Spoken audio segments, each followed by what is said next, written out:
So finally, with the kick of Varaha Dev, Hiranyaksha was killed, just with the slap of his feet, after a lot of fight. And Hiranyaksha was killed, and it is described Mother Earth, as she was kept back into her place of dignity and honor by Varaha Dev. In that connection with Mother Earth, the touch of Varaha Dev and Mother Earth, there was a son born. Where Varaha Dev was the father, Bhumi was the mother, and who was the son? Bhaumasur, a demon. Sometimes we, devotees in this world, we complain. Oh, the parents are devotees, but the son is not a devotee. What did we do? It's all a matter of karma and time. Look at this. The son of the Supreme Lord falls in bad association and becomes an asura. What to speak of people in Kali Yuga? So therefore, association is very important. Sadhu sanga, sarva shastra koe, lava matra sadhu sange, sarva siddhi hoy. One rotten apple can spoil the whole basket, but one fragrant flower can spread that fragrance throughout the forest. So sadhu sanga is very important, associating with the right people. And it is described the place on earth where Varahadev touched is called as Varaha Kshetra, southern part of India. Sri Varaha Kshetra, very close to Udupi, the place of Madhvacharya's deity that we were describing a couple of days ago. That place even now is called Sri Varaha Kshetra. Kshetra means place and Varaha means the boar incarnation. Now let's analyze the two Varahadevs that we spoke about, that Mataji described. What is the difference and when did they appear and how was the earth tossed from her place? That's what we'll discuss in the next 10-15 minutes. This might get a little technical or philosophical. Just in case if you have any questions, we can go slow and we can discuss. Yes?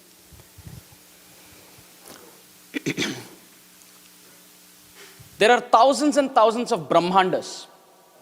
Yes? Brahmanda means a universe, a cosmic universe.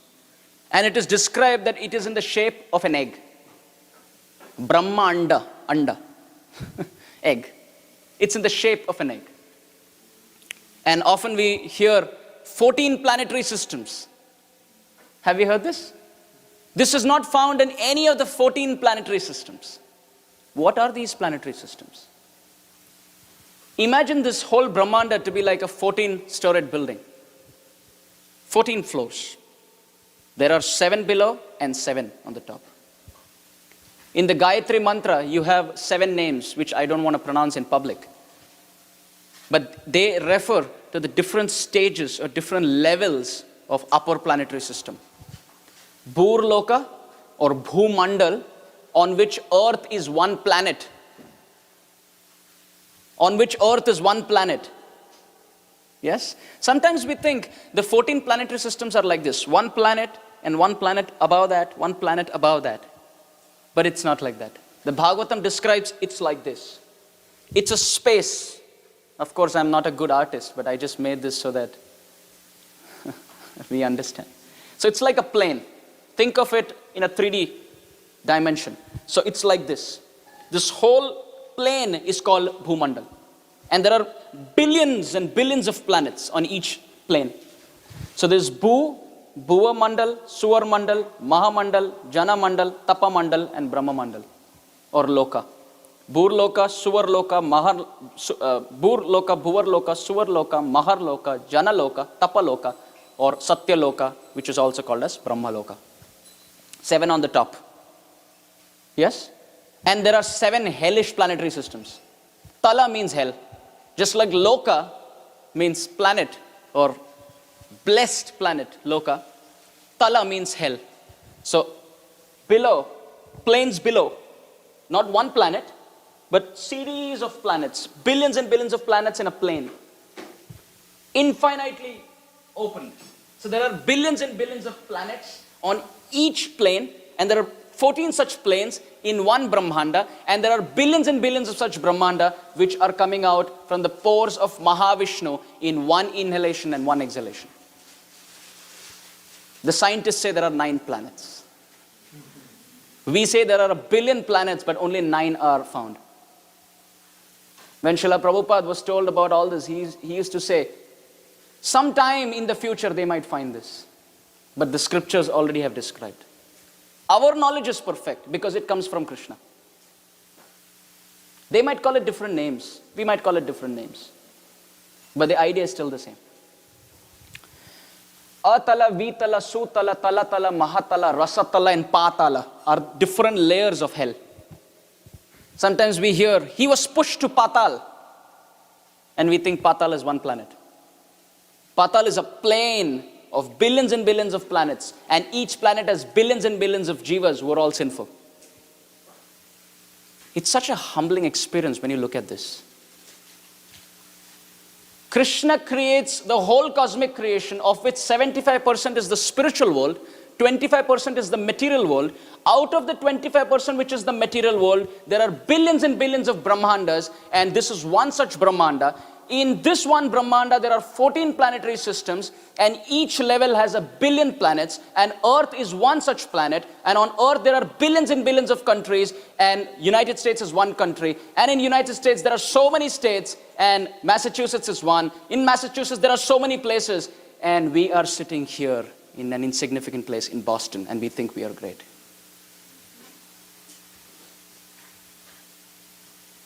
We can't even fathom the greatness of Krishna, because it's beyond our understanding capacity. We think according to our capacity.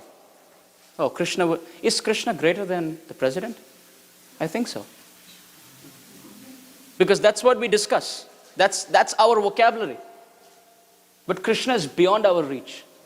Adhyam Purana Purusham Navayauvanam cha Vedeshu Durlabha Madurlabham Atma Bhaktau Govindam Adi Purusham Tamaham Bhajami. He's the first being who cannot be described even by Anantadev. Anantashesh, who is a partial expansion of the Supreme Lord, who has thousands and thousands of hoods, and each hood has thousands and thousands of mouths, and if he speaks for the rest of eternity with all his mouths on all his hoods, he cannot describe even 1% of the pastimes that Krishna performs in 1 second. And we sit here on the Vyasasana and we think we are preachers. It's a crushing experience. It's a crushing experience. Prabhupada said, humility doesn't mean you put yourself down. Humility means honesty to who you are. It's not about, oh, I'm so fallen. Sometimes you might get into the extent of inferiority complex. But humility means truly, honestly understanding where we are and what is our level. Now this is the structure, all right? And to the base of this is something called as the Garbhodaka ocean. Garbha means the navel. Udaka means water. So Garbhodaka ocean. Here is a form of the Supreme Lord by the name Garbhodaka Shai. Shai means shayanam or sleeping. Udakam means water, and Garbha means the navel. He who sleeps on the water and from whose navel Brahma sprouts is Garbhodaka Shai Vishnu. So he sleeps here, and from his navel sprouts this beautiful lotus, and on the lotus is Brahma. And on the structure going from the navel towards the top of the lotus, on this beautiful stalk, so to speak, are the 14 planetary systems which Brahma creates by the mercy of Vishnu. Yes? Now let's see the greatness of Brahma. Kali Yuga is 432,000 years. That's the span. Long, earthly years.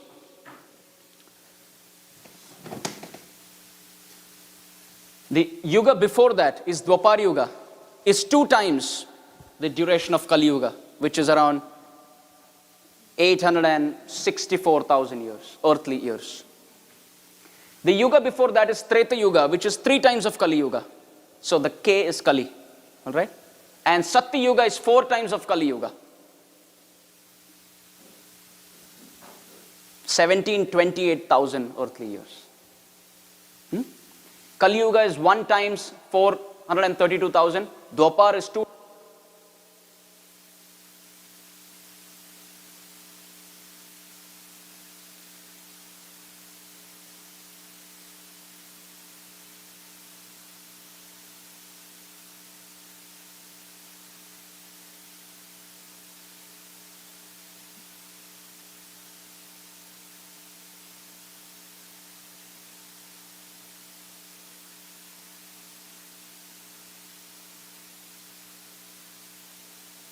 Kali are 10 times. The addition is 10 times.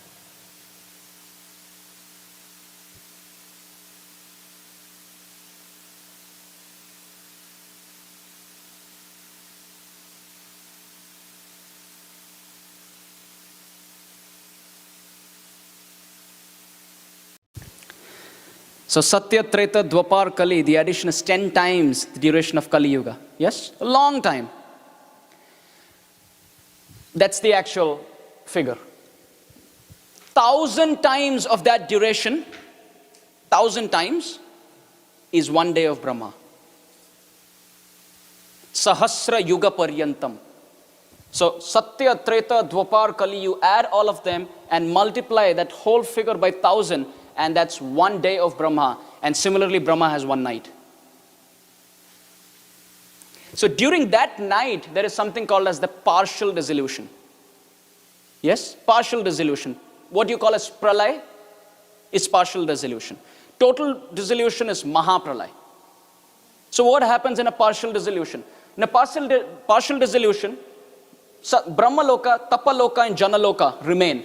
Everything else gets submerged into the water during partial dissolution. So every night of Brahma, right from Atala, Vitala, Sutala, Talatala, Mahatala, Rasatala, Patala, Bhumandal, Bhuvar Mandal, Suvar Mandal, Mahar Mandal, all underwater.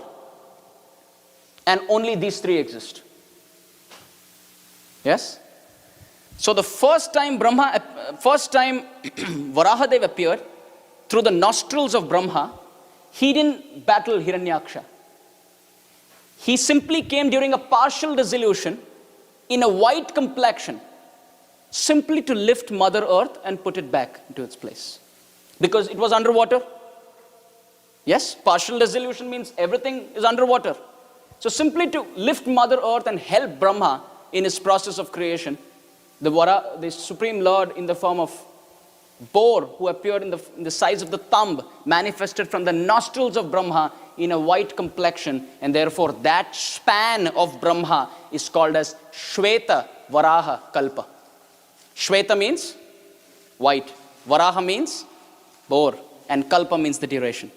So that span of creation of Brahma was called Shweta Varaha Kalpa. Yes? And the second time when he appeared, the Supreme Lord as Varaha came in a Rakta Varana, or red complexion, or some places it's described in a golden complexion. And that's when he defeated and battled Hiranyaksha. So the time when he appeared in a white complexion was not when he battled Hiranyaksha. He simply came and helped Brahma pick Mother Earth and put it back to her place of dignity and help Brahma in the creation during a partial dissolution. Yes? But when he came as a red complexion, that's when he battled Hiranyaksha. Now interesting question. If at this point he lifted Mother Earth and put her back into the place of dignity, why did he come in the red complexion? And if he came then, what was Mother Earth doing in Garbhodaka?